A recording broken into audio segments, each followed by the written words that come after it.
Good afternoon of you. आज के revision class में हम मार्जिनल कॉस्टिंग का रिवीजन कर देंगे खत्म। तो बिना देरी के जल्दी से हम अपने अगले कॉन्सेप्ट की तरफ बढ़ते हैं। आइए, अगला जो हम कॉन्सेप्ट डिस्कस कर रहे हैं वो है की फैक्टर, जिसको हम लिमिटिंग फैक्टर या फिर स्केर्स फैक्टर भी बोल देते हैं। देखो, नाम से ही पता लग रहा है कि हम ऐसे किसी फैक्टर की बात कर रहे हैं जिसकी सप्लाई ना लिमिटेड है, जो स्केर्सिटी में है, मतलब जिसकी कमी है। और अगर किसी फैक्टर की कमी होती है तो हम चाहेंगे कि उसका बेहतर तरीके से यूटिलाइजेशन कर सकें। एग्जाम्पल के तौर पर पीछे आपने कई बार सुना होगा कि सेमीकंडक्टर चिप्स की शॉर्टेज चल रही है। ये जो सेमीकंडक्टर चिप्स हैं, ये कार मैन्युफैक्चरर भी यूज करते हैं, ये मोबाइल बनाने वाले भी यूज करते हैं, लैपटॉप मैन्युफैक्चरर्स भी यूज करते हैं, मतलब कई सारी इंडस्ट्रीज है जहां पर चिप्स का यूज होता है।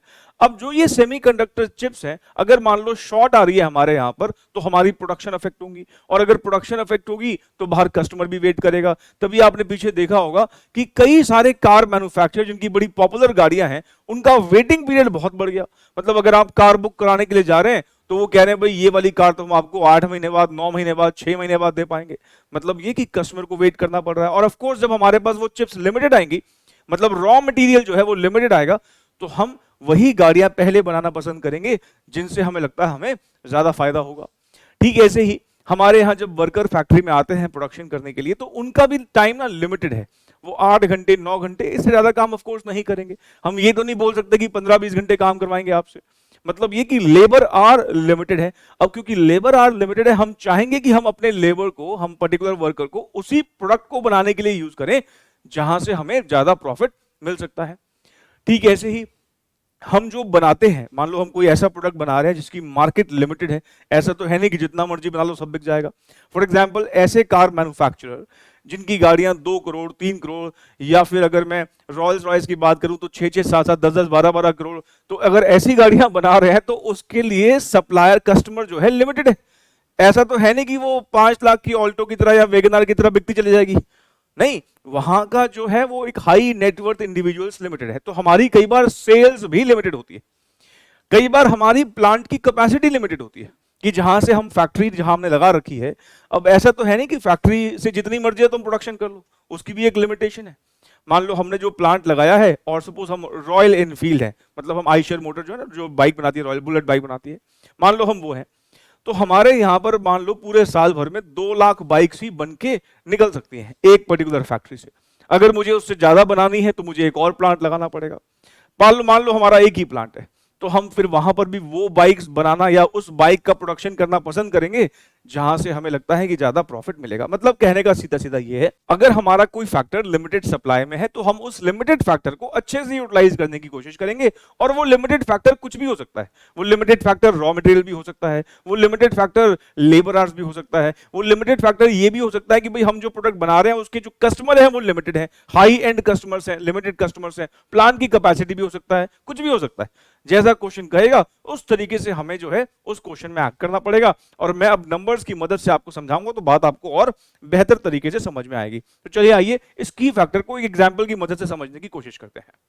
अब अगर आप इस एग्जांपल में देखेंगे तो आपको दिख रहा है यहां पर कि हम 3 प्रोडक्ट्स मैन्युफैक्चर कर रहे हैं, और तीनों का जो कंट्रीब्यूशन पर यूनिट है वो अलग अलग है। और सबसे ज्यादा कंट्रीब्यूशन पर यूनिट किसका है? ए का। और मैं अगर आपसे एक सिंपल सा सवाल करूं कि बताइए, अगर आपको चॉइस दी जाए तो सबसे पहले आप किस प्रोडक्ट का प्रोडक्शन करना चाहेंगे? आप कहेंगे सर ऑफ कोर्स ए, क्योंकि उसका कंट्रीब्यूशन सबसे ज्यादा है। कहने का मतलब ये कि अगर कोई की फैक्टर ना होना तो डिसीजन क्राइटेरिया जो रहता है वो रहता है हाईएस्ट कंट्रीब्यूशन। मतलब जिसका कंट्रीब्यूशन ज्यादा होगा हम उसी प्रोडक्ट को प्रेफरेंस देंगे प्रोडक्शन करते वक्त। लेकिन मैं जब यहां पर की फैक्टर लेके आऊंगा ना, तो आपका ये नजरिया बदल जाएगा। मान लीजिए मैं आपसे कहता हूं कि हमारे यहां जो वर्कर आता है मैन्युफैक्चरिंग के लिए, प्रोडक्शन के लिए, उसके ना एक हफ्ते में लिमिटेड टाइम पीरियड है, मतलब वो 60 घंटे ही दे सकता है बस। मतलब की फैक्टर है लेबर आवर्स। और साथ में मैं आपको ये भी बताऊं कि जो ये प्रोडक्ट ए है ना, इसको बनाने में, एक यूनिट प्रोडक्ट ए का बनाने में हमें 5 घंटे लगते हैं, प्रोडक्ट बी का एक यूनिट बनाने में 3 घंटे लगते हैं, और प्रोडक्ट सी तो एक ही घंटे में बन जाता है। भाई ऑफ कोर्स अगर मैं कहूं कढ़ाई पनीर बनाओ और दूसरी तरफ मैगी बनाओ तो जल्दी क्या बनेगा? मैगी बनेगी। नहीं, लेबर आवर्स अलग अलग हो सकता है ना प्रोडक्ट्स के। अब ऐसे ऐसे लेबर आवर्स हैं। अच्छा, मैं मान लो किसी पीरियड में सिर्फ ये डिसाइड करूं कि मैं बी और सी नहीं बनाऊंगा, सिर्फ ए बनाऊंगा, सिर्फ प्रोडक्ट ए बनाऊंगा। अब क्योंकि 60 घंटे की ना एक लिमिटेशन लग गई है, कैप लग गई है कि 60 घंटे ही है, 60 घंटे पूरे होते ही लेबर चले जाएगी। मतलब ये कि हमारे पास लिमिटेड लेबर आवर्स है। तो अगर मैं ये कहूं कि मुझे बी और सी नहीं बनाना, सिर्फ ए ही बनाना है, तो आप मुझे बताइए 60 घंटे में कितने ए बना लोगे आप? सर 12। 5 घंटे लगते हैं एक को बनाने में, तो 60 डिवाइड बाय 5 करेंगे, 12 यूनिट्स बन जाएंगे। अच्छा, अगर मैं कहूं कि ठीक है अब ए और सी नहीं बनाते, सिर्फ बी भी बनाते, तो अगर सिर्फ बी बनाओगे तो कितने बन जाएंगे? सर 3 घंटे लगते हैं एक यूनिट को बनाने में, 60 घंटे हमारे खत्म हो जाएंगे 20 यूनिट बनाते ही। ऐसे कुछ है 60 डिवाइड बाय 3। और अगर मैं कहूं ठीक है ए और बी को छोड़ो सिर्फ सी ही बनाते हैं, तो वो तो 60 यूनिट बन जाएंगे। क्यों? क्योंकि वो तो हर एक घंटे में एक बन रहा है। अच्छा, जो बात मैंने बोली है उसको मैं अगर आपके सामने यहां पर लिखूं, मान लो हम अगर सिर्फ ए बनाते हैं, ओनली ए बनाते हैं, तो मुझे बताइए हमारे कितने यूनिट्स बन जाएंगे? सर ओनली ए बनाओगे तो आपके यूनिट्स बनेंगे, 60 घंटे हैं, एक यूनिट को बनाने में 5 घंटे लगते हैं, तो 12 यूनिट बन जाएंगे। ऐसे ही है ना?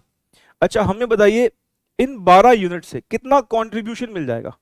सर एक यूनिट से कंट्रीब्यूशन 30 रुपए का मिलता है, तो 12 यूनिट से कंट्रीब्यूशन मिल जाना चाहिए 12 इंटू 30, मतलब हमको कंट्रीब्यूशन मिल जाएगा 360 रुपीज का। कोई तकलीफ है इसमें? नहीं सर। ठीक है, ऐसे ही मान लो मैं कहता हूं नहीं ए नहीं बनाएंगे, इस बार सिर्फ बी बनाएंगे, छोड़ो ए और सी, सिर्फ बी बनाते हैं। अगर सिर्फ बी बनाएंगे तो 60 डिवाइड बाय 3, क्योंकि उसको एक यूनिट को बनाने में हमें 3 घंटे लग रहे हैं यहां पर, तो 60 घंटे अगर हम इसको बनाने में लगाएंगे तो हमारे 20 यूनिट बन जाएंगे। और यहां पर एक यूनिट का कंट्रीब्यूशन 20 रुपए ही है, तो 20 यूनिट पर हम कितने का कंट्रीब्यूशन कमा लेंगे? 20 इंटू 20, 400 रुपए का कंट्रीब्यूशन कमा लेंगे। आप देख रहे हो बी की प्रॉफिटेबिलिटी ज्यादा निकल के आ रही है यहां पर ए के मुकाबले, अगर लेबर आर लिमिटेड है। और मैं अगर आपसे यही कहूं कि नहीं हम सिर्फ सी बनाएंगे, ओनली सी, तो उस केस में आप क्या कहोगे? सर अगर ओनली सी बनाओगे तो 60 डिवाइड बाय 1, इसका मतलब ये 60 यूनिट्स बन जाएंगे। और अगर ये 60 यूनिट्स बनेंगे तो हर एक यूनिट यहां पर 10 रुपए का कंट्रीब्यूशन देता है, तो हमें यहां से 600 रुपए मिल जाएंगे, 600 रुपए मिलेंगे। मतलब ये हुआ कहने का, जो अभी तक सबसे कम प्रॉफिटेबल लग रहा था वही सबसे ज्यादा प्रॉफिटेबल निकला।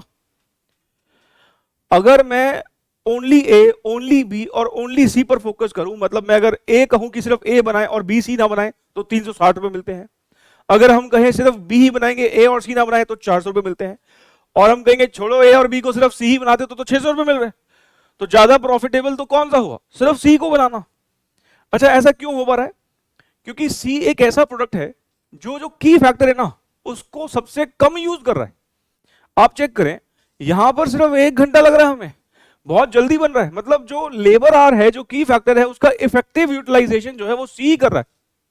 और मैं यहां पर ना इसको थोड़ा सा अगर प्रूव करूं, मैं अगर कंट्रीब्यूशन पर लेबर आर निकालूं, क्योंकि वो की फैक्टर है ना, मैं अगर कंट्रीब्यूशन पर लेबर आर निकालूं तो जानते हो क्या कहोगे आप कहोगे सर देखो 360 रुपए की कमाई करी है और पूरे 60 घंटे यहीं खपा दिए, तो 1 घंटे के 6 रुपए मिल रहे हैं यहां पर। नहीं, अगर मैं लेबर आर का कि एक लेबर आर हमको कितना कंट्रीब्यूशन दे रहा है, तो 6 रुपए दे रहा है। यहां हमें 400 रुपए की कमाई हुई है और हमने यहां पूरे 60 घंटे खपा दिए, तो हमें यहां पर एक लेबर आर 6.67 की कमाई दे रहा है। और अगर आप यहीं सी की देखेंगे तो 600 रुपए की कमाई हो रही है और यहां पर 60 घंटे यूज किए, तो हमें हर एक लेबर आर 10 रुपए की कमाई दे रहा है। मतलब अगर आप देखो कि हर एक लेबर आर लगा के हमें सबसे ज्यादा कंट्रीब्यूशन कहां मिल रहा है। देखो यूनिट में भले ही आपको कंट्रीब्यूशन सबसे ज्यादा ए से मिल रहा हो, लेकिन जब मैं एक लेबर आर की बात कर रहा हूं तो सबसे ज्यादा कंट्रीब्यूशन पर लेबर आर हमको सी दे रहा है। और वो कितने रुपए दे रहा है? 10 रुपए का कंट्रीब्यूशन दे रहा है। अपना इस सबको कंप्यूट करने का ना एक शॉर्टकट तरीका मैं अभी बताऊंगा। वो फिलहाल आप ये समझे कि जब कुछ की फैक्टर होता है तो कंट्रीब्यूशन पर unit is not the decision criteria. वहां पर हमें कंट्रीब्यूशन पर यूनिट को देख के डिसाइड नहीं करना है, क्योंकि वहां अदरवाइज हम जो है घाटे में चले जाएंगे, मतलब कम प्रॉफिट होगा। वहां पे डिसीजन क्राइटेरिया क्या होना चाहिए? कंट्रीब्यूशन पर यूनिट ऑफ की फैक्टर। यहां पे की फैक्टर क्या है? Labour hour. तो अब डिसीजन क्राइटेरिया क्या होगा? कंट्रीब्यूशन पर लेबर आर निकालिए। और ऐसी अगर और क्या, अगर मान लो रॉ मटेरियल की फैक्टर होता तब क्या करते, लेबर आवर्स है तब क्या करेंगे, या कुछ और अगर है तब क्या करेंगे, उसी पर मैं अभी कुछ एमसीक्यू कराऊंगा तो आपको बात और अच्छे से क्लियर हो जाएगी। फिलहाल मुझे लगता है पहले मैं यहां इसी एग्जाम्पल की मदद से अब आपको एक शॉर्टकट बता रहा हूं कि आपको कैसे डिसाइड करना है। अब आपको वही एग्जाम्पल दिख रहा है जिससे हमने शुरुआत करी थी, लेकिन अब हम शॉर्टकट के थ्रू बात करेंगे। मान लीजिए मैं आपसे कहता हूं कि जो लेबर आवर्स है हमारे वो 60 है, जैसे कि मैंने अभी आपको कहा था, और हर एक यूनिट को बनाने के लिए जो लेबर आवर लग रहा है, इसको बनाने के लिए 5 आवर्स लगते हैं, इसको बनाने के लिए 3 आवर्स लगते हैं, और इसको बनाने के लिए मात्र 1 घंटा लगता है। अब आपको अभी ये बात समझ में आ गई कि अगर कुछ की फैक्टर होता है तो कंट्रीब्यूशन पर यूनिट जो है वो डिसीजन क्राइटेरिया नहीं हो सकता। जैसे अभी आपने देखा कि यहां पर सबसे ज्यादा प्रॉफिटेबल क्या है, सी है, अगर लेबर आर की फैक्टर है। तो अगर की फैक्टर है तो हम कंट्रीब्यूशन पर यूनिट के हिसाब से तो आंसर नहीं देंगे कि सबसे ज्यादा प्रॉफिटेबल ये है। हमारा क्राइटेरिया बदलेगा, और वो क्राइटेरिया आपको कैसे चूज करना है वही अब डिस्कस करना है। देखो, आपको सबसे पहले तो ये पूछना है अपने आप से कि यहां पर की फैक्टर है क्या। की फैक्टर है लेबर आवर।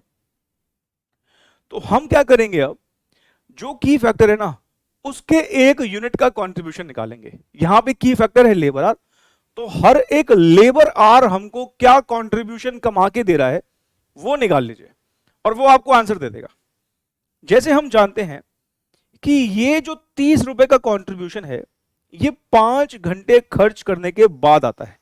एक यूनिट को बनाने में 5 घंटे लग रहे हैं, और एक यूनिट से हमें 30 रुपए का कंट्रीब्यूशन आ रहा है। तो हम कह सकते हैं कि हम 5 घंटे खर्च करते हैं तो हमें 30 रुपए का कंट्रीब्यूशन मिलता है। तो 30 को 5 से डिवाइड अगर मैं कर दूं तो हम कह देंगे कि ये 6 रुपए आता है। और 6 रुपए क्या है कि हमारा हर एक घंटे का कंट्रीब्यूशन है, यूनिट की बात नहीं हो रही है यहां पे। हर एक लेबर आवर का कंट्रीब्यूशन जो है वो 6 रुपीज है। तो मैं आपसे क्या कंप्यूट करने के लिए कह रहा हूं, मैं कह रहा हूं भाई क्या करो, आप कंट्रीब्यूशन तो निकालो लेकिन पर यूनिट नहीं चाहिए अपने को। इस बार कंट्रीब्यूशन चाहिए पर यूनिट ऑफ की फैक्टर। यहां की फैक्टर क्या है, लेबर आवर, तो कंट्रीब्यूशन पर लेबर आवर चाहिए। ऐसे ही यहां पर आ जाइए, हम जानते हैं कि 3 घंटे बी को बनाने में लगे और 3 घंटे खर्च करने के बाद 20 रुपए आए। तो 1 घंटे का कितना कंट्रीब्यूशन मिला यहां पर, 6.67। ऐसे ही यहां पर 10 रुपए का कंट्रीब्यूशन मिला मात्र 1 घंटा लगा के। तो यहां पर हर एक आर के लिए कितना कंट्रीब्यूशन मिला, 10 रुपए का। तो कहने का मतलब ये हुआ सिंपली कि जब कुछ की फैक्टर होता है तो हमारा डिसीजन क्राइटेरिया कंट्रीब्यूशन पर यूनिट नहीं, कंट्रीब्यूशन पर यूनिट ऑफ की फैक्टर होता है। अगर मान लो यहां पर रॉ मटेरियल की फैक्टर होता और हमारा रॉ मटेरियल केजीज में होता तो फिर मैं क्या करता, मैं यहां पर कंट्रीब्यूशन पर केजी निकालता और फिर उसके हिसाब से रैंकिंग करता। अब आप इसके हिसाब से रैंकिंग कर लीजिए, इसके हिसाब से क्या रैंकिंग कर लीजिए कि अब हम सबसे पहले बनाना पसंद करेंगे सी को। मान लो सी जितना बनाया मार्केट में सब बिक गया, अब और कस्टमर नहीं है हमारे पास, लेकिन अभी भी बनाने के लिए कैपेसिटी है। तो उसके बाद हम बी को बनाना प्रेफर करेंगे और सबसे आखिरी में हम सी ए को बनाना पसंद करेंगे। रीजन बीइंग क्योंकि ए जो है वो लेबर का सही से यूटिलाइजेशन नहीं कर रहा जितना कि बी या फिर उससे भी ज्यादा सी कर रहा है। नहीं, ये बात है। तो अब हम कुछ एमसीक्यू करके इस कॉन्सेप्ट को और स्ट्रॉन्ग करते हैं। क्वेश्चन नंबर 56 तक हमने डिस्कस कर लिए थे, क्वेश्चन नंबर 57 से आगे बढ़ना है। कहता है which product is most profitable if raw material is a scarce factor. मतलब उसने आपको बता दिया है कि हमारा जो रॉ मटेरियल है वो बेसिकली की फैक्टर है। देखो की फैक्टर चाहे कुछ भी हो, हमारे जो की फैक्टर के एमसीक्यूज है ना वो 3 स्टेप्स में खत्म हो जाएंगे, जिसमें से सबसे पहला बेसिक स्टेप है कि जितने प्रोडक्ट्स आपको दे रखे हैं ना उनका आप कंट्रीब्यूशन पर यूनिट निकाल लीजिए। आगे चल के कई क्वेश्चन ऐसे भी करेंगे जहां पर वो कंट्रीब्यूशन पर यूनिट खुद ही दे देगा, तो पहला स्टेप हमें करने की जरूरत ही नहीं पड़ेगी। पर जैसे यहां पर हमें कंट्रीब्यूशन पर यूनिट निकालना पड़ेगा, कैसे निकालोगे सर? सेलिंग प्राइस में से वेरिएबल कॉस्ट को घटा दो। सेलिंग प्राइस है 100, 80, 50, इसमें से अगर हम वेरिएबल कॉस्ट माइनस कर देते हैं जो कि है 60 और ये 50 और ये 30, तो हमारा कंट्रीब्यूशन पर यूनिट आ जाएगा। बताइए जी कंट्रीब्यूशन पर यूनिट क्या है? ये हमारा पहला स्टेप है की फैक्टर के एमसीक्यूज को सॉल्व करने के लिए। 40, 30 और ये 20, यहां तक तो कोई प्रॉब्लम नहीं होनी चाहिए। दूसरा सवाल, दूसरा स्टेप रादर कहूंगा, दूसरा स्टेप है जो की फैक्टर है ना वो आप देखिए कि हर एक यूनिट में कितना लग रहा है। जैसे यहां पर की फैक्टर हमारा क्या है, हमारा की फैक्टर यहां पर जो है वो रॉ मटेरियल है। आप देखो हर एक यूनिट बनाने में रॉ मटेरियल कितना लगता है। उसने बताया है हर एक यूनिट को बनाने में जो रॉ मटेरियल है वो इतना इतना लगता है, 5 kg, 3 kg और 1 kg। तो हम जो अपना अगला स्टेप परफॉर्म करेंगे वो ये, जितना भी की फैक्टर हर एक यूनिट पर लगता है वो हम लिख लेंगे। This is the step 2। तो रॉ मटेरियल पर यूनिट कितना लग रहा है यहां पर 5 kg, 3 kg और ये हो गया 1 kg। ये जो है ये हमारा जो है ये स्टेप 1 है कि पहले आप कंट्रीब्यूशन पर यूनिट निकालें। ये है स्टेप 2।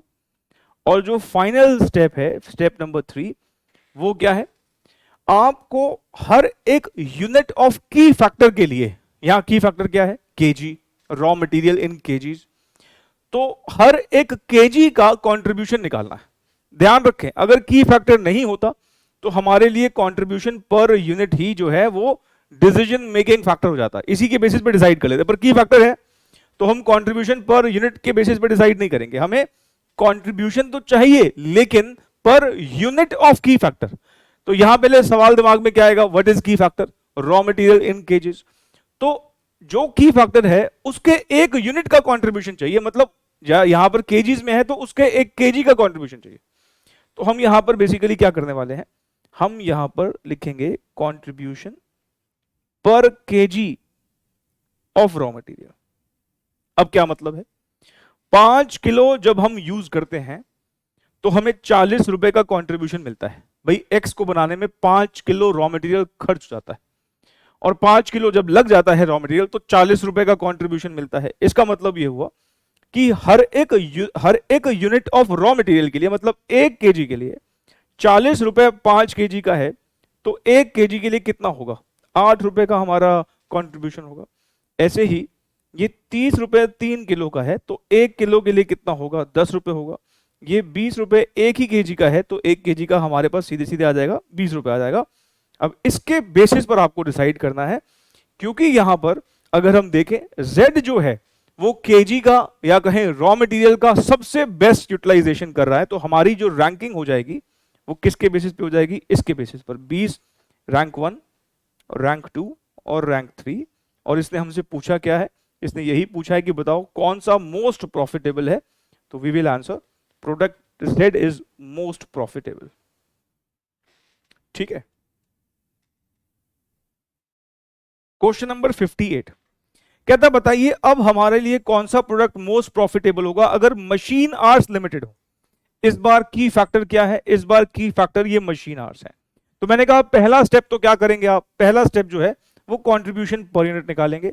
तो x, y और z, और मैं पहले इनके लिए क्या कर दूंगा, कंट्रीब्यूशन पर यूनिट निकाल दूंगा। कैसे, सेलिंग प्राइस हमारा ये रहा 100, 80, 50, माइनस कर देंगे वेरिएबल कॉस्ट 60, 50, 40, और हमारा पहला स्टेप हो गया कि पहला तो आप एक यूनिट का कंट्रीब्यूशन निकालिए, कंट्रीब्यूशन पर यूनिट निकालिए, जो हमने निकाल लिया 40, 30 और 10। ठीक है, ये हमारा स्टेप 1 है। दूसरा स्टेप है कि आप ये चेक करिए की फैक्टर क्या है और देखिए कि हर एक यूनिट पर, हर एक यूनिट जो हम मैन्युफैक्चर कर रहे हैं उस पर वो की फैक्टर कितना लग रहा है। यहां पर हमारा की फैक्टर क्या है, मशीन आवर्स, और हमारे हर एक यूनिट पर मशीन आवर्स बता रखे हैं कि प्रोडक्ट एक्स को बनाने में 10 घंटे लग जाते हैं मशीन के, प्रोडक्ट वाई को बनाने में 4 घंटे मशीन के लगते हैं, और ऐसे ही इसके लिए 1 घंटा लगता है। तो अब हम यहां पर क्या करेंगे, अब हम यहां लिखेंगे मशीन आवर्स जो हमारे पर यूनिट लगते हैं, machine hours per unit, 10 hours, 4 hours, 1 our.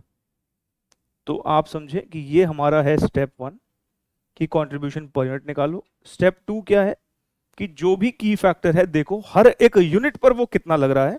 और हमारा स्टेप 3 क्या है कि जो हमारा की फैक्टर है ना उसके एक यूनिट का, मशीन आवर्स की फैक्टर है तो एक मशीन आर का हमें कंट्रीब्यूशन चाहिए।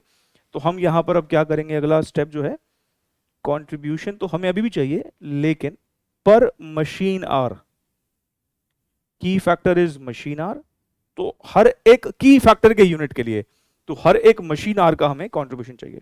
अब आप सिंपली देखिए 10 घंटे लगा के हमें 40 रुपए मिल रहे हैं, तो 1 घंटा मशीन का अगर हम लगाते हैं तो हमें कितना कंट्रीब्यूशन मिलेगा, 4 रुपए का। 4 घंटे लगा के हमें 30 रुपए मिल रहे हैं, तो हर 1 घंटा लगा के हमें कितना मिलेगा, मेरे ख्याल से 7.5 रुपये आना चाहिए। ऐसे ही यहाँ पर 10/1 10 रुपये आना चाहिए। तो अगर मैं इसके बेसिस पर रैंकिंग करूं तो हम अभी भी कहेंगे प्रोडक्ट Z की रैंकिंग 1 है, यहाँ पे रैंक 2 है और यहाँ पर रैंक 3 है। तो हमारा अभी भी सबसे ज्यादा प्रॉफिटेबल प्रोडक्ट कौन सा होगा, प्रोडक्ट Z। तो C is the answer. Question number 59 एक एग्जामिनेशन क्वेश्चन है और आपको देख के लगेगा यार ये क्या पूछ लिया। सेलिंग प्राइस दे रखा है हमें एक प्रोडक्ट X का 50 रुपए यूनिट, वेरिएबल कॉस्ट 20 रुपए यूनिट, और कहता है कि इसको बनाने में हमें 2 kg ऑफ रॉ मटेरियल लगता है, मतलब हर एक यूनिट को बनाने में 2 kg लगता है। इसने हमसे कंट्रीब्यूशन पर kg ऑफ रॉ मटेरियल मांगा है। क्या प्रॉब्लम है, सबसे पहले आप क्या करेंगे सर, सबसे पहले हम निकालेंगे कंट्रीब्यूशन पर यूनिट। कैसे निकालोगे, सेलिंग प्राइस दे रखा है हमको कितने रुपए का, 50 रुपए का, और वेरिएबल कॉस्ट है 20 रुपए की, और ये हमारा आ जाएगा कंट्रीब्यूशन, और कंट्रीब्यूशन कितने का आ गया, 30 रुपए का। अब हमें ये देखना होता है कि हमारा रॉ मटेरियल जो है वो हर एक यूनिट में कितना लगा है। इसने खुद ही बता दिया कि हमारा हर एक यूनिट में 2 kg लगता है। तो कंट्रीब्यूशन पर kg निकाल लीजिए। अब आप 30 रुपए का कंट्रीब्यूशन मिलता है 2 kg का रॉ मटेरियल लगाकर, इसका मतलब हर एक kg का कंट्रीब्यूशन 15 रुपए हो गया। तो सही आंसर हो जाएगा बी। अब ये एग्जामिनेशन क्वेश्चन है। क्वेश्चन नंबर 60 एक अच्छा क्वेश्चन है, आइए जरा रीड करते हैं। From the following data recommend the most profitable product mix presuming that direct labour hours available are only 700। अब ये प्रॉफिटेबल प्रोडक्ट मिक्स क्या होता है इसको मैं अभी एक्सप्लेन करूंगा। फिलहाल ये लाइन पढ़ के आपको इतना तो समझ में आ गया है कि जो की फैक्टर यहां पर है वो की फैक्टर यहां पर क्या है, लेबर आवर्स है। लेबर आवर क्यों की फैक्टर है, क्योंकि उसकी सप्लाई लिमिटेड है। 700 आवर्स के बाद लेबर जो है वो हमें अवेलेबल नहीं होगी, मतलब 700 घंटे है हमारे पास। अच्छा, फिलहाल पहले हमें ये देखना होगा कि ए और बी में से ज्यादा प्रॉफिटेबल कौन सा है। नहीं, ये तो हमारा सबसे बेसिक काम है और वो उसके लिए 3 स्टेप है। पहला, कंट्रीब्यूशन पर यूनिट निकालो, फिर ये देखो कि जो भी की फैक्टर है वो हर एक यूनिट को बनाने में कितना लग रहा है, और फिर उस की फैक्टर के एक यूनिट का कंट्रीब्यूशन निकालो। मतलब यहां पर क्योंकि लेबर आवर की फैक्टर है तो कंट्रीब्यूशन पर लेबर आवर निकाल लेंगे। अब यहां पर आपको फर्स्ट स्टेप के लिए तो कोई मेहनत करनी नहीं है। क्यों नहीं करनी, क्योंकि कंट्रीब्यूशन पर यूनिट जो है वो उसने आपको दे रखा है। तो हमारा फर्स्ट स्टेप तो वैसे ही परफॉर्म हो गया, कंट्रीब्यूशन पर यूनिट 30 रुपए ये और 20 रुपए ये। फिर हमें ये देखना है कि जो की फैक्टर है जो कि लेबर आवर्स है, हर एक यूनिट को बनाने में कितना लग रहा है। मतलब हमें लेबर आवर्स देखने हैं कि हर एक यूनिट को बनाने में कितने लेबर आवर्स लग जाते हैं, और यहां पर हमें बता रखा है कि हमें ए को बनाने में 10 घंटे लग रहे हैं और बी को बनाने में 5 आवर्स लगते हैं। तो यहां पर हमने ये भी लिख दिया, हमारा स्टेप 2 भी हो गया 10 आवर्स और 5 आवर्स। उसके बाद हम देखते हैं कि जो भी की फैक्टर है उसका एक यूनिट मतलब 1 घंटा, लेबर आवर का एक यूनिट मतलब 1 घंटा, 1 घंटे का कंट्रीब्यूशन कितना मिलता है। तो हम यहां पर कंट्रीब्यूशन पर लेबर आवर वो भी यहां पर कंप्यूट कर लेंगे। अब हमें यह पता लग रहा है कि हमें 30 रुपए का कंट्रीब्यूशन मिल रहा है 10 घंटे लगाकर, तो इसका मतलब हर एक घंटे के लिए हमको 3 रुपए मिल रहे हैं। यहां पर 20 रुपए का कंट्रीब्यूशन मिल रहा है 5 आवर्स लगाकर, इसका मतलब हर एक घंटे के लिए हमें यहां पर 4 रुपए मिल रहे हैं। तो अगर हम रैंकिंग के पॉइंट ऑफ व्यू से देखें, क्योंकि यहां पर बी जो है हर एक लेबर आवर का हमें 4 रुपए दे रहा है, जबकि ए हर एक लेबर आवर का 3 रुपए दे रहा है, इसलिए हम कहेंगे कि पहले हम बी को बनाना पसंद करेंगे अगर लेबर आवर लिमिटेड है। वैसे देखोगे तो कंट्रीब्यूशन पर यूनिट ए का ज्यादा है, पर जैसे हमने कहा ना कि जब कुछ की फैक्टर होता है तो उस की फैक्टर का कहां हमें बेहतर यूटिलाइजेशन करने को मिल रहा है, हम पहले वो बनाएंगे। तो बी को बनाने में हमें फायदा होगा, क्योंकि वहां पर हर एक लेबर आवर हमें 4 रुपए का कंट्रीब्यूशन देता है। अब यहां पे ना एक बात लिखी हुई है कि maximum production possible for each of the products A and B is 100 units. कहता है ए हो या बी हो, 100 से ज्यादा हम नहीं बनाते, क्योंकि उससे ज्यादा बिक नहीं पाते होंगे। 100 इज द मैक्सिमम प्रोडक्शन। अब आप जरा सोचें, अगर हम दोनों चाहें कि हम 100 ए भी बना लें और 100 बी भी बना लें, तो जानते हो ए को बनाने में हमें हर एक यूनिट को बनाने में 10 घंटे लगते हैं, तो 100 के लिए 1000 घंटे चाहिए, और बी के लिए हमें कितने चाहिए, 100 इंटू 5 500 घंटे चाहिए। मतलब अगर हम चाहें कि दोनों 100 बना लें तो वो पॉसिबल नहीं है, क्योंकि उसके लिए 1500 घंटे चाहिए, और हमारे पास कितने घंटे अवेलेबल हैं, ओनली 700।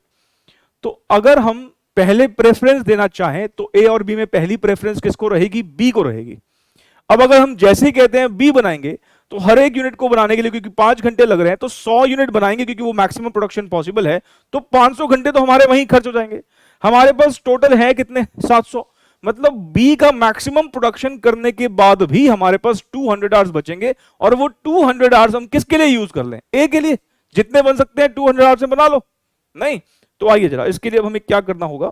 हम यहां पर अब सबसे पहले लिखेंगे भाई प्रोडक्ट,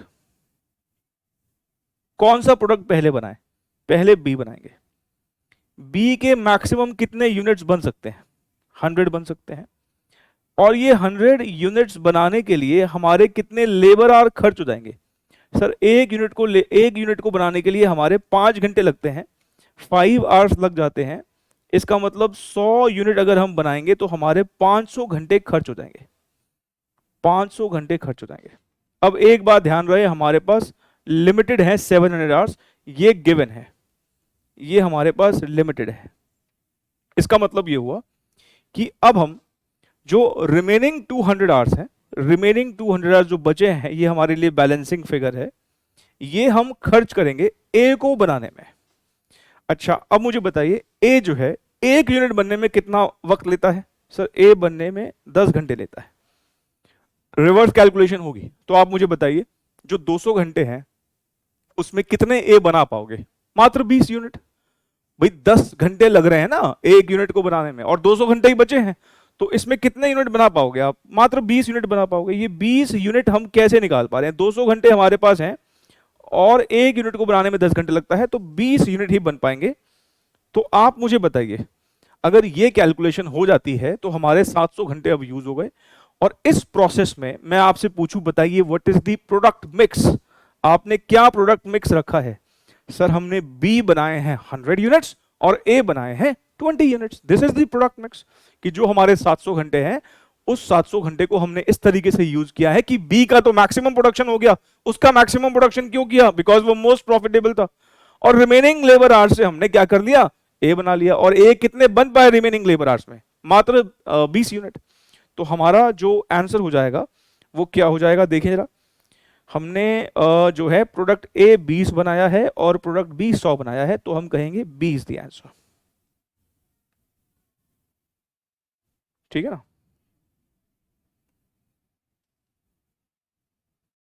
इसी पैटर्न पर क्वेश्चन आया एग्जाम में, और ये क्वेश्चन को आप इंपॉर्टेंट मार्क कर लीजिए, हमारे एग्जाम में भी वापस से आ सकता है।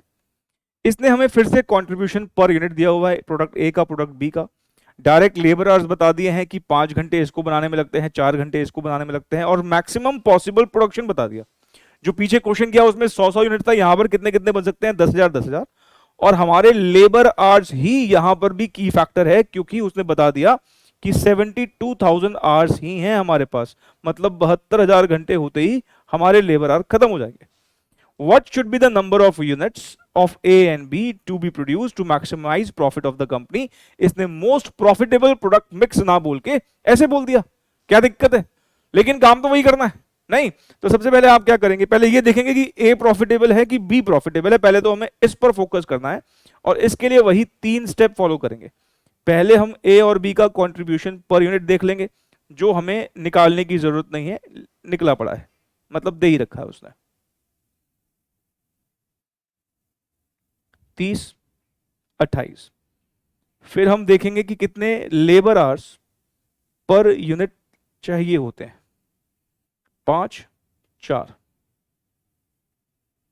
फिर कंट्रीब्यूशन पर लेबर आवर 30 डिवाइड बाय 5, यहां हर एक लेबर आवर के 6 रुपए का कंट्रीब्यूशन मिलता है हर एक लेबर आवर से।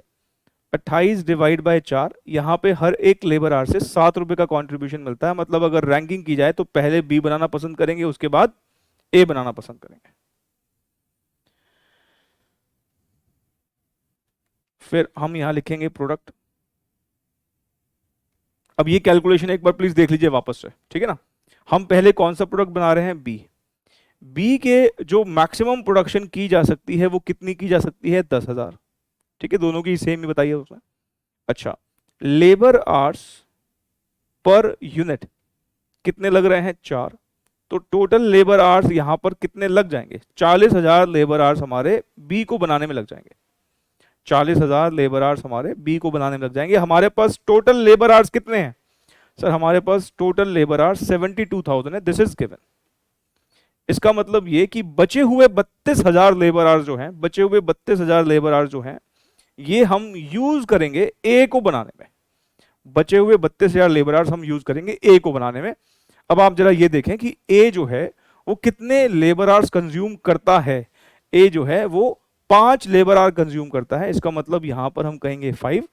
तो इस 5 आवर्स पर यूनिट के वजह से हम 32,000 लेबर आवर कब कंज्यूम कर लेंगे, कितने यूनिट्स पे कंज्यूम कर लेंगे? 32,000 डिवाइड बाय 5 कर लो तो आपको पता लग जाएगा भाई इतने यूनिट बन सकते हैं।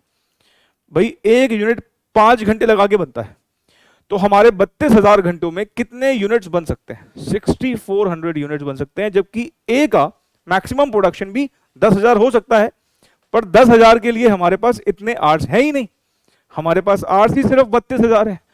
तो जो है हम 32,000 में देख लेंगे कितने यूनिट बना सकते हैं, जो कि आता है 6400। तो हम कहेंगे बी के 10,000 बनेंगे और ए के 6400 बनेंगे। बी के 10,000 और ए के 6400, इसका आंसर हो जाएगा सी।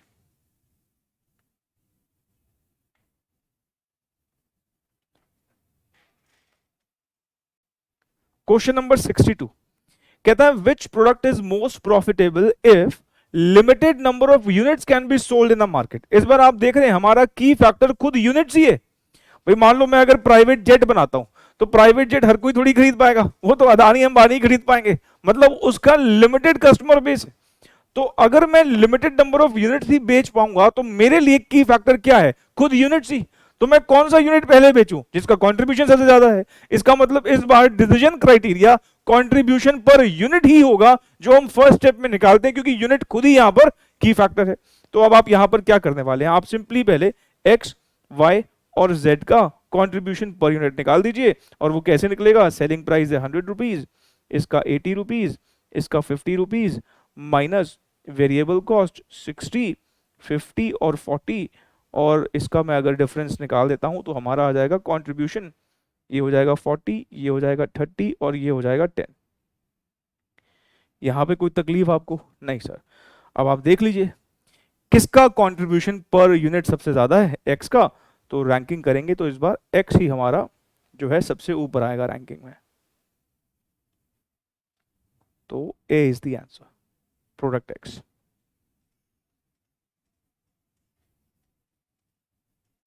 देखो अगला मैं क्वेश्चन कर रहा हूं, उससे पहले एक छोटी सी बात आपको एक्सप्लेन करूंगा। मुझे आप ये बताइए पीवी रेशियो का फॉर्मूला क्या होता है? सर पीवी रेशियो का फॉर्मूला होता है कंट्रीब्यूशन अपॉन सेल्स। अगर मैं आपसे ये कहूं कि हमारा एक यूनिट 100 रुपए का बिकता है और हमें 20 रुपए का कंट्रीब्यूशन आता है, तो इसका क्या मतलब है, क्या इंटरप्रिटेशन निकालेंगे आप? आप कहेंगे सर कि 100 रुपए की सेल करते हैं तो 20 रुपए की बचत होती है, 100 रुपए की सेल करते हैं 20 रुपए का कंट्रीब्यूशन हमें बचता है। और मैं अगर इसको 0.2 लिख देता हूं तब इसका क्या मतलब है? भाई 0.2 नीचे कुछ नहीं है तो कह सकता हूं 1 ही है। भाई 0.2 के नीचे कुछ नहीं है तो इसका मतलब 1 है। इसका क्या मतलब हुआ कि अगर हम 1 रुपए की सेल करते हैं तो हमें 20 पैसे का कंट्रीब्यूशन आता है। भाई पीवी रेशियो यही है। पीवी रेशियो बेसिकली क्या है कि 1 रुपए की सेल के लिए आपको कितना कंट्रीब्यूशन मिल रहा है, परसेंटेज में कन्वर्ट कर देते हो तो 100 रुपए के कॉन्टेक्स्ट में आ जाता है। मैं डेसिमल में निकाल दूं तो वो 1 रुपए के कॉन्टेक्स्ट में है। भाई नीचे कुछ नहीं है 0.2 के, तो इसका मतलब 1 ही होगा ना। तो 1 रुपए की सेल के लिए हमें 20 रुपए 20 पैसे का कंट्रीब्यूशन मिलता है। ये पीवी रेशियो का मतलब हुआ। तो पीवी रेशियो को आसान से शब्दों में अगर हम बोलें तो हर 1 रुपए की सेल के लिए हमें कितना कंट्रीब्यूशन मिलता है, दैट इज पीवी रेशियो, अगर हम डेसिमल में निकालते हैं। नहीं, चलो अब ये बात को दिमाग में रखिएगा। अब जरा हम क्वेश्चन नंबर 63 देख लेते हैं। क्वेश्चन नंबर 63 में अगर आप देखेंगे तो कहता है which product is most profitable if sales value in rupees is a limiting factor. इस बार भी सेल वैल्यू ही की फैक्टर है, लेकिन cell value in rupees key factor है, ध्यान रखना। चलो ये तो चलो बात की बात हुई। सबसे पहला स्टेप हमारा क्या होता है? सर हम पहले जो भी प्रोडक्ट्स होते हैं सबका कंट्रीब्यूशन पर यूनिट निकाल लेते हैं। निकाल लो। Selling price 200, 80, 160, variable cost 160, 50, 140, contribution कितना आ जाएगा? 40, 30 और 40। ठीक है, अब बताइए हमारा अगला स्टेप क्या होता है? ये तो हमारा हो गया स्टेप 1। ये हमारा हो गया स्टेप 1 की कंट्रीब्यूशन पर यूनिट निकाल दो। What is step 2? बताओ लॉजिकली, आराम से सोच के बताना, व्हाट इज स्टेप 2? सर जो भी की फैक्टर हो ना, वो एक यूनिट के लिए कितना है वो लिख लेते हैं। यहां ध्यान रखना, हमारा key factor sale value in rupees है। अच्छा, एक यूनिट का सेल वैल्यू इन रुपीज मतलब मैं सेलिंग प्राइस बोलूंगा। फिर से हमारा स्टेप 2 क्या था कि जो भी हमारा की फैक्टर हो हम देखते हैं कि हर एक यूनिट के लिए कितना है। अगर हम कह रहे थे कि रॉ मटेरियल केजीज में की फैक्टर है तो हर एक यूनिट में कितना केजी लग रहा है। अगर हम कह रहे थे कि लेबर आवर्स की फैक्टर है तो हम कहते थे कि हर एक यूनिट में कितना लेबर आवर लग रहा है। इस बार हम कह रहे हैं कि सेल वैल्यू की फैक्टर है, तो मतलब हर एक यूनिट की सेल वैल्यू लिखनी है। और एक यूनिट की सेल वैल्यू मतलब क्या? Selling price. इसका मतलब यह हुआ कि इस बार जो हमारा की फैक्टर है, क्योंकि वो सेल वैल्यू है, तो हम यहां लिखेंगे sale value per unit. Sale value per unit का मतलब क्या है? Selling price. लॉजिकली सोचिए। अब मैंने तीसरा स्टेप क्या बताया था कि जो भी हमारा की फैक्टर हो उसके एक यूनिट के लिए कंट्रीब्यूशन निकाल लो। इस बार हमारा की फैक्टर सेलिंग प्राइस है, और मैं कह रहा हूं कि जो भी की फैक्टर है मतलब जो सेलिंग प्राइस है उसके एक यूनिट के लिए कंट्रीब्यूशन निकाल लो। मतलब मैं कह रहा हूं कि 1 रुपए के लिए कंट्रीब्यूशन निकाल लो, और 1 रुपए के लिए कंट्रीब्यूशन निकालना मतलब पीवी रेशो। भाई ये हमारा की फैक्टर है, ये लेकिन 200 रुपए के लिए हमने 40 रुपए का कंट्रीब्यूशन कमाया है। मुझे अगर 1 रुपए के लिए देखना हो कि 1 रुपए के लिए कितना कंट्रीब्यूशन कमाया है, वो तो पीवी रेशो ही होता है। मैं अगर इसको बिल्कुल क्रक्स इसका बोलूं तो मैं ये कहना चाह रहा हूं कि अगर sales value in rupees key factor होता है, then PV ratio will be the decision criteria. तब हम पीवी रेशियो के बेसिस पे डिसाइड करेंगे। बिकॉज आप लॉजिकली सोचिए, मुझे कंट्रीब्यूशन पर यूनिट ऑफ की फैक्टर निकालना है। इस बार की फैक्टर खुद सेल्स वैल्यू इन रुपीज है, तो हर 1 रुपए की सेल के लिए जो कंट्रीब्यूशन हम बोलते हैं वो पीवी रेशियो तो होता है नहीं। तो इस बार हमारा डिसीजन क्राइटेरिया जो है, मैं अभी इस पर नोट भी लिखवा दूंगा, इस बार हमारा डिसीजन क्राइटेरिया जो है वो है पीवी रेशियो। तो बताइए पीवी रेशियो हमारा कितना आएगा? सर पीवी रेशियो मतलब 40/200, 0.2। डेसिमल में निकालना चाहो निकालना, आपकी चॉइस है। 30/80 बताओ कितना आ रहा है? सर 0.375।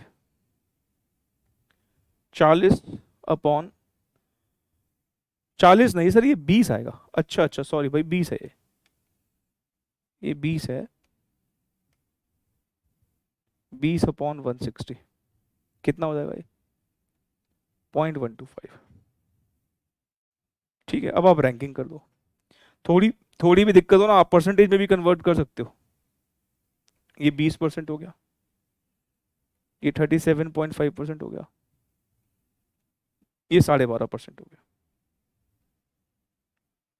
रैंक हमारी हो जाएगी, पहले इसको बनाएंगे, फिर इसको बनाएंगे, और आखिरी में Z को बनाएंगे।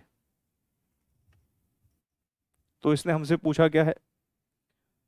इसने पूछा है कौन सा सबसे प्रॉफिटेबल प्रोडक्ट है, प्रोडक्ट वाई सबसे ज्यादा प्रॉफिटेबल है। B is the answer.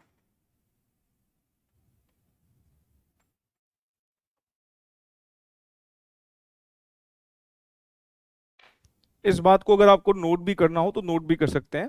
If sales in rupees is a key factor, then contribution पर रुपी ऑफ सेल्स, जिसको हम पीवी रेशियो ही कहते हैं, will be used to decide the most profitable product. तो जिसको नोट करना है आप प्लीज इसे पॉज करके नोट कर लीजिए। और अब हम बढ़ रहे हैं आगे। क्वेश्चन नंबर 64 एक एग्जामिनेशन क्वेश्चन है और हमारे एग्जाम में बिल्कुल तैयार है रिपीट होने के लिए। इंपॉर्टेंट मार्क कर लीजिए। The following are the particulars relating to products P and Q। दो प्रोडक्ट्स हैं P and Q, दोनों का सेलिंग प्राइस दिया हुआ है, मार्जिनल कॉस्ट मतलब वेरिएबल कॉस्ट दे रखा है, दोनों का डिफरेंस क्या हो जाएगा? कंट्रीब्यूशन। मटेरियल जो रिक्वायर्ड है हर एक प्रोडक्ट के लिए वो दे रखा है केजीज में। लेबर आवर्स कितने लगते हैं हर एक प्रोडक्ट को बनाने के लिए, वो भी हमें आवर्स में दे रखे हैं। और कहता है बताइए विच product is more profitable when material is the key factor. अगर मटेरियल की फैक्टर है तो हमें कंट्रीब्यूशन पर केजी चाहिए, अगर लेबर आर की फैक्टर है तो कंट्रीब्यूशन पर लेबर आर चाहिए।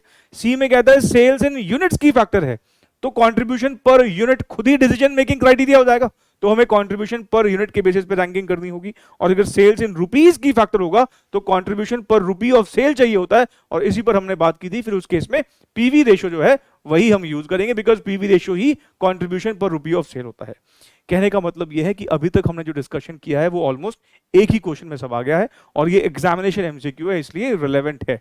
तो आइए जरा देखें, सबसे पहले हमारा बेसिक काम क्या होता है। सर बेसिक काम तो ये है कि पहले आप कंट्रीब्यूशन पर यूनिट निकाल लीजिए।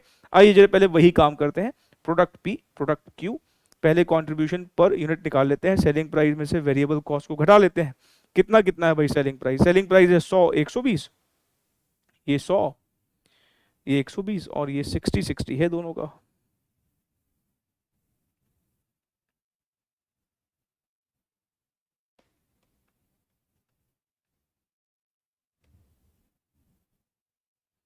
हमारा कंट्रीब्यूशन आ जाएगा इसका 40 इसका 60। ठीक है, चलिए अब सबसे पहले ए, क्योंकि मटेरियल की फैक्टर है तो मुझे कंट्रीब्यूशन पर केजी चाहिए, ऐसा ही ना। अच्छा कितना कितना केजी लग रहा है? सर केजी अगर हम देखेंगे यहाँ 5 केजी, यहाँ भी 5, दोनों में 5-5 केजी लग रहा है। इसका मतलब ये हुआ कि जो ये 40 रुपए का कंट्रीब्यूशन है ये बेसिकली 5 केजी के लिए है, तो 1 केजी के लिए कितना होगा? 8 रुपए। ये 60 रुपए भी 5 केजी के लिए है, तो 1 केजी के लिए कितना होगा? 12 रुपए। इसके बेसिस पे अगर हम रैंकिंग कर दें तो हम कहेंगे रैंक 1 जो है क्यू की है और रैंक 2 जो है वो ए की है। पहले हम क्यू बनाना पसंद करेंगे। चलिए जी, बी लेबर आर की फैक्टर है। लेबर आर देख लीजिए कितना कितना लग रहा है। सर लेबर आर जो है वो 4 घंटे यहाँ 8 घंटे यहाँ, तो कंट्रीब्यूशन पर लेबर आर पी को बनाने में 4 आवर्स लगते हैं। इसका मतलब ये 40 रुपए का कंट्रीब्यूशन बेसिकली 4 आवर्स के लिए है, तो 1 आवर का कंट्रीब्यूशन कितना हो गया? 10 रुपए। ये 60 रुपए जो है ये 8 घंटे का कंट्रीब्यूशन है, तो 60 डिवाइडेड बाय 8 ये हो जाएगा 7.5 रुपए। इस बार अगर आप रैंकिंग करोगे तो रैंक 1 दोगे पी को और रैंक 2 दोगे क्यू को। कोई दिक्कत नहीं सर। सी में कहता है यूनिट्स, सेल्स यूनिट्स खुद में ही की फैक्टर है, तो यहां तो कंट्रीब्यूशन पर यूनिट ही हमारा डिसीजन मेकिंग क्राइटेरिया हो जाएगा। 640 60 नहीं, यही 40 60 के बेसिस पे डिसाइड कर लेंगे। तो 40 60 में ज्यादा क्या है? क्यू का, तो इसलिए क्यू जो है वो ज्यादा प्रॉफिटेबल हो जाएगा। और अगर हम कहें कि सेल्स इन रुपीज हमारा की फैक्टर है तो पीवी रेशो चाहिए होता है। पीवी रेशो के लिए क्या कहोगे? सर पीवी रेशो के लिए 40/100 60/120, तो 40/100 0.4 60/120 0.4 मतलब 0.5, मतलब 40% और 50%। तो इसके बेसिस पे अगर हम रैंकिंग करेंगे तो रैंक 1 इसकी और रैंक 2 इसके। क्लियर है? अब आप चेक कर लो, जब मटेरियल की फैक्टर था तो ज्यादा प्रॉफिटेबल है क्यू, ठीक। जब लेबर आर की फैक्टर था तो ज्यादा प्रॉफिटेबल जो है वो है पी। ऐसे ही सी वाले केस में जो है क्यू है और डी वाले केस में भी क्यू है। इसका मतलब क्यू पी क्यू क्यू ये हमारा आंसर है। अब आप देख लीजिए किसमें है, Q P Q Q, B is the answer, B is the answer. Question number 65 दिसंबर 2019 में आया और यहां पर सिंपली ये पूछा कि बताइए इसमें से कौन कौन से एग्जांपल्स है की फैक्टर्स के। भाई सेल्स वैल्यू या क्वांटिटी, क्या ये की फैक्टर हो सकता है? बिल्कुल हो सकता है। रॉ मटेरियल क्वांटिटी, ये भी की फैक्टर हो सकता है। रॉ मटेरियल क्वालिटी, क्वालिटी का तो हमने कुछ नहीं देखा। क्वांटिटी केजीज में तो की फैक्टर होता है, भाई इतना लिमिटेड क्वांटिटी हमारे पास, क्वालिटी कोई की फैक्टर नहीं होता। लेबर आवर्स की अवेलेबिलिटी, हाँ जी ये भी की फैक्टर होता है। प्लांट की कैपेसिटी की हमारी मशीनें जो हैं वो कितना, भाई मशीन आवर्स देखा था, मशीन आवर्स बेसिकली प्लांट ही तो होता है कि वो मशीन आर एक लिमिटेड टाइम के लिए चलती है, इसलिए उसकी एक कैपेसिटी है कि वो पूरे साल भर में कितनी गाड़ियां, कितने बाइक्स, कितने स्कूटर बना सकती है। तो प्लांट कैपेसिटी भी की फैक्टर होता है। नंबर ऑफ प्लांट्स, ये हमने कुछ नहीं पढ़ा ऐसा कि नंबर ऑफ प्लांट्स भी कोई की फैक्टर है। कॉस्ट ऑफ प्रोडक्शन जैसे भी हमने कोई चीज नहीं पढ़ी। इसका मतलब ये first, second, fourth and fifth ये की फैक्टर के एग्जांपल है, तो सही आंसर हो जाएगा B, first, second, fourth and fifth. यहां पर हमारे की फैक्टर का डिस्कशन होता है खत्म। मैंने आपको एग्जामिनेशन पॉइंट ऑफ व्यू से की फैक्टर जितना रिलेवेंट है वो एक्सप्लेन कर दिया। स्टिल आपको और डिटेल में अगर की फैक्टर को पढ़ना है तो जैसे मैंने आपको कहा था मार्जिनल कॉस्टिंग हमने पूरा का पूरा यूट्यूब पर अपलोड कर रखा है रेगुलर क्लासेस का, तो वहां पे क्लास नंबर 6 में जाइएगा आप, प्लेलिस्ट वाले सेक्शन में मार्जिनल कॉस्टिंग की प्लेलिस्ट खोलना, क्लास नंबर 6 में जाना, वहां पर की फैक्टर आपको और ज्यादा डेप्थ में मिल जाएगा अगर आप उसे थोड़ा सा डिटेल में पढ़ना चाहते हैं। ठीक है जी, चलिए आगे बढ़ते हैं। अब मैं आपको ना कुछ मिसलेनियस एमसीक्यूज करवा रहा हूं जो एग्जामिनेशन के लिए रिलेवेंट है। ठीक है, की फैक्टर हमारा खत्म हो चुका है। दिसंबर 17 का ये क्वेश्चन है, इंपॉर्टेंट, मार्क कर लीजिए, फिर से आ सकता है। When fix cost are ₹90,000, ratio of variable cost to sales मतलब VC ratio 75%, break even point occurs at 60% of the capacity sales. The capacity sales is, अब इसने क्या मांगा है वो बात की बात है, पर ये तो पढ़ के समझ में आ ही रहा होगा कि ब्रेक इवन पॉइंट हमें निकालना पड़ेगा। ब्रेक इवन पॉइंट हम अगर यहां पे निकालें, क्योंकि हमें आंसर्स रुपीज में दे रखे हैं, तो इसलिए हम ब्रेक इवन पॉइंट भी रुपीज में ही निकालेंगे। और अगर हम रुपीज में निकालते हैं तो हमें दो चीजें चाहिए होती हैं, फिक्स कॉस्ट और पीवी रेशियो। हमें यहाँ वीसी रेशियो दे रखी है, पीवी रेशियो हम चाहे तो निकाल सकते हैं। हमें पता है दोनों का सम 100% होता है, तो 100% में से मैं अगर 75% माइनस कर देता हूं तो हमारा पीवी रेशियो जो है वो 25% का आ जाएगा। और हमारा ब्रेक इवन पॉइंट जो आ जाएगा यहाँ पर वो होगा 90,000 की फिक्स कॉस्ट डिवाइडेड बाय 25%। जरा बताना, 0.25 लिख लो या 25% से डिवाइड कर दो, एक ही बात है। ये आ जाता है 3,60,000। 3,60,000। पहले ये बताओ यहां पर तक कोई प्रॉब्लम है क्या? ऑफ कोर्स नहीं होनी चाहिए।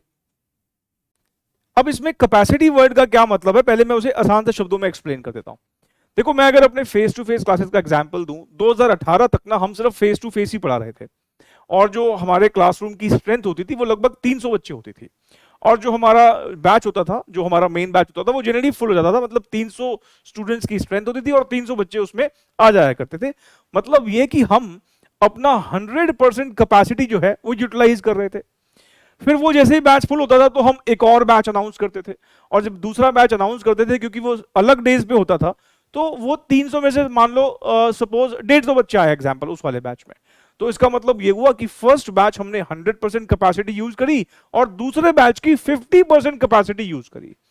कहने का मतलब ये है कि हम जितना मैक्सिमम प्रोडक्शन कर सकते हैं वो हमारा 100% कैपेसिटी यूटिलाइजेशन है, और अगर हम थोड़ा कम करते हैं तो वो परसेंटेज में भी निकाला जा सकता है। अब आप जरा यहां पर देखिए वो क्या कहता है। कहता है जो हमारा ब्रेक इवन पॉइंट है ना, वो हमारी जितनी भी कैपेसिटी सेल है उसका 60% है। मतलब ये कि अगर हम मान लो 100 यूनिट बना सकते हैं टोटल, तो 60 यूनिट बना के तो हमारा ब्रेक इवन आता है। मतलब हमारा ब्रेक इवन पॉइंट जो है वो हमारी टोटल कैपेसिटी का 60% कैपेसिटी यूज कर लेता है। तो वो पूछता है बताइए हमारी कैपेसिटी सेल्स कितनी होगी। इनडायरेक्टली वो आपसे 100% कैपेसिटी आपका कितना है वो पूछ रहा है। तो अगर मुझे यहां पर 100% कैपेसिटी सेल्स निकालनी हो, मतलब हमारी टोटल कितनी कैपेसिटी है वो निकालना हो, तो मुझे कैसे निकालना चाहिए? सिंपल सा यूनिटरी मेथड है। 3,60,000 सेल करने पर हमारी 60% कैपेसिटी यूज हो जाती है, तो 100% के लिए कितना होगा? 3,60,000 अगर 60 के लिए है, आप सिंपली बताइए 3,60,000 को अगर आप 60 से डिवाइड करते हो, 3,60,000 को अगर आप 60 से डिवाइड करते हो तो 6,000 आता है। इसका मतलब 1% की कैपेसिटी यूज करने पर आपकी 6,000 रुपए की सेल होती है। तो 100% के लिए कितना होगा? आप ऐसे कर लेंगे तो ये 6 लाख रुपए आ जाएगा। और सिंपल यूनिटरी मेथड है। 3,60,000 अगर 60 के लिए है तो 100 के लिए कितना होगा? तो यहां पर 6 लाख जो है वो करेक्ट आंसर हो जाएगा। C is the answer. Question number 67 ultra important question है। आप देखिए तो सही कि कितनी बार एग्जाम में आया हुआ है पास्ट में। अब इस क्वेश्चन को अगर आप देखोगे तो मार्जिन ऑफ सेफ्टी हमको दे रखी है परसेंटेज में 20%, मतलब ये मार्जिन ऑफ सेफ्टी रेशियो है। पीवी रेशियो भी परसेंटेज में ही होती है 60%, और प्रॉफिट भी इसने ना हमसे परसेंटेज में ही मांगा है अगर आप आंसर्स देखोगे तो। लेकिन ये नहीं बताया कि ये जो परसेंटेज है ये किसका परसेंट है। भाई परसेंटेज तो किसी का भी हो सकता है। जैसे हम जानते हैं कि मार्जिन ऑफ सेफ्टी जो होती है अगर रेशियो में दे रखी हो तो ये सेल के कॉन्टेक्स्ट में ही बताई जाती है। आप बताइए मार्जिन ऑफ सेफ्टी रेशियो का फॉर्मूला क्या होता है? Sir margin of safety upon sale. मतलब ये 20% जो है ये किसके ऊपर निकलता है? सेल के ऊपर निकलता है। और पीवी रेशियो भी मुझे बताइए, पीवी रेशियो का भी डिनोमिनेटर क्या होता है? सेल ही होता है। मतलब ये 60% जो है ये भी सेल के कॉन्टेक्स्ट में ही होता है। आसान से शब्दों में दोनों का डिनोमिनेटर सेल ही होता है, चाहे वो मार्जिन ऑफ सेफ्टी रेशियो या पीवी रेशियो हो। इसका मतलब ये क्योंकि इन दोनों का बेस सेल होता है, तो जो ये हमसे प्रॉफिट एक्सपेक्ट कर रहा होगा कि प्रॉफिट बता दो कि ये कितना परसेंट है, ये कितना परसेंट है, ये किसका मांग रहा होगा? ऑफ कोर्स सेल्स का ही मांग रहा होगा। जब दो रेशियो दे रखी हैं, दोनों सेल के कॉन्टेक्स्ट में बताई जाती हैं, तो जो प्रॉफिट मांगा है वो भी सेल के कॉन्टेक्स्ट में ही मांग रहा होगा ऑफ कोर्स। अब लेकिन प्रॉब्लम इस क्वेश्चन की क्या है कि यहां पे ना कोई एब्सोल्यूट फिगर नहीं है। जिसकी मदद से मैं प्रोसीड कर सकूं, तो मुझे यहां पर फिर एजम्पशन का सहारा लेना पड़ेगा। और एजम्पशन क्या लेंगे हम, आइए जरा देखें। हम सबसे पहले लिखेंगे लेट सेल्स बी ₹100, ठीक है। अच्छा, अब हमें मार्जिन ऑफ सेफ्टी रेशो दे रखी है। मार्जिन ऑफ सेफ्टी रेशो का फॉर्मूला होता है margin of safety divided by sales, है ना। और ये हमको दे रखी है 20%।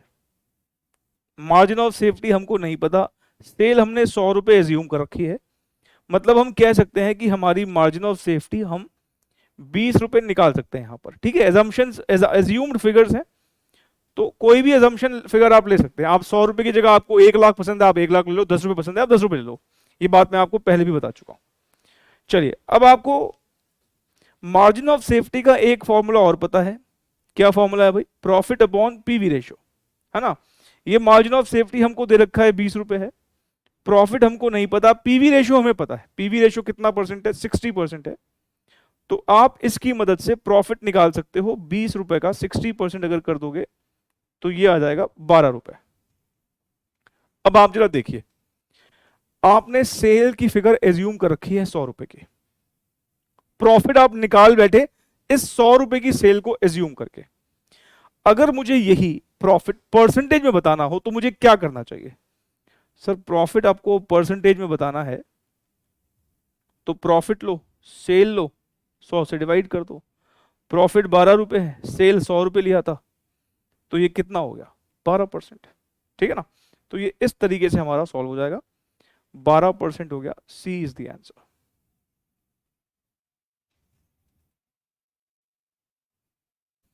देखो, मार्जिनल कॉस्टिंग के साथ ना एक कॉन्सेप्ट और पढ़ाया जाता है, एब्जॉर्प्शन कॉस्टिंग का। लेकिन एब्जॉर्प्शन कॉस्टिंग को मैं टेकअप करता हूं जब मैं कॉस्ट शीट या फिर ओवरव्यू ऑफ कॉस्ट, ये जब मैं टॉपिक टेकअप करता हूं ना, उसके साथ मैं एब्जॉर्प्शन कॉस्टिंग को डिस्कस करता हूं, क्योंकि तब ना हमारी थोड़ी सी और नॉलेज बढ़ जाती है कॉस्टिंग के कॉन्सेप्ट्स को लेकर। अभी मैं एक्सप्लेन करूंगा ना तो समझ में अभी भी आ जाएगा अगर जितनी मैं बातें बोलूंगा, बट जो ज्यादा बेहतर तरीके से आप अप्रिशिएट कर पाएंगे ना एब्जॉर्प्शन कॉस्टिंग के कॉन्सेप्ट को, वो तभी कर पाएंगे जब मैं कॉस्ट शीट या फिर ओवरव्यू ऑफ कॉस्ट का जो कॉन्सेप्ट है वो डिस्कस करूंगा आपके साथ। तो मैं एब्जॉर्प्शन कॉस्टिंग अभी नहीं ले रहा हूं। हर एक टीचर का देखो अपना एक स्टाइल होता है, और मैं ये नहीं कह रहा हूं कि समझाया नहीं जा सकता, इसके साथ भी समझाया जा सकता है, पर अभी ना उसके लिए ज्ञान मुझे लगता है अभी थोड़ा सा अधूरा है। और वो जब मैं ओवरव्यू ऑफ कॉस्ट या कॉस्ट शीट का जब कॉन्सेप्ट आपके साथ डिस्कस करूंगा रिविजनरी क्लासेस में, तो वहां पर हम फिर एब्जॉर्प्शन कॉस्टिंग को भी डिस्कस करेंगे। अभी भी मार्जिनल कॉस्टिंग में कई सारे छुटपुट टॉपिक्स हैं जो कवर किए जा सकते हैं, पर हमें फिर एक बात का ध्यान रखना है कि ये रिवीजन लेक्चर्स हैं और हमें यहाँ पर ना रिलेवेंट रहना है। रिलेवेंट रहने का मतलब ये है कि जो एग्जाम के लिए क्रीम टॉपिक्स है ना, वो हमें प्राइमरी फोकस रख के जाने हैं। तो आप कह सकते हो कि मार्जिनल कॉस्टिंग के जितने क्रीम कॉन्सेप्ट्स हैं, जैसे कि break even point units rupees में निकालना, डिजायर्ड प्रॉफिट के लिए सेल्स कंप्यूट करना, या फिर हमने मार्जिन ऑफ सेफ्टी पढ़ा वो, या अभी की फैक्टर पढ़ा वो, तो जितने भी क्रीम कॉन्सेप्ट है वो हमने डिस्कस कर लिए हैं। और मुझे लगता है कि ऑलमोस्ट आपको सारे क्वेश्चन जो मिलेंगे एग्जाम में वो इन्हीं कुछ कॉन्सेप्ट में से मिलेंगे। एक आध क्वेश्चन और छुटपुट कॉन्सेप्ट से हो सकता है, जिसके लिए मैं आपको फिर से बोलूंगा कि मार्जिनल कॉस्टिंग पूरा अपलोडेड है, आप चाहे तो वहां से डिटेल में आप देख सकते हैं। अब एक बात और मैं आपको बता दूं, हमने पीवी रेशो के, आपको याद होगा हमने जब पीछे जब सारे पॉइंट्स हम मेंशन कर रहे थे तो यहां पे कुछ 4 फॉर्मूलाज लिखे थे, लेकिन हमने इसके बाद एक 5वां फॉर्मूला और डिवाइस किया था। कैसे डिवाइस किया था? इस मार्जिन ऑफ सेफ्टी के फॉर्मूला से। मार्जिन ऑफ सेफ्टी जब हमने पढ़ा था तो हमने लिखा था प्रॉफिट अपॉन पीवी रेशो। इसका मतलब ये कि हम यहां पर एक फॉर्मूला और मेंशन कर सकते हैं, आप भी प्लीज कर लीजिएगा, और वो क्या होगा? पीवी रेशो का एक फॉर्मूला और हो जाएगा profit upon margin of safety. As number 5 है net profit loss for the period prior period items and changes in accounting policies. और मैं पहले आपको एक बात क्लैरिफाई कर दूं, अभी हम एएस नहीं पढ़ रहे हैं, एएस को लेकर हमारा सेपरेट चैप्टर है।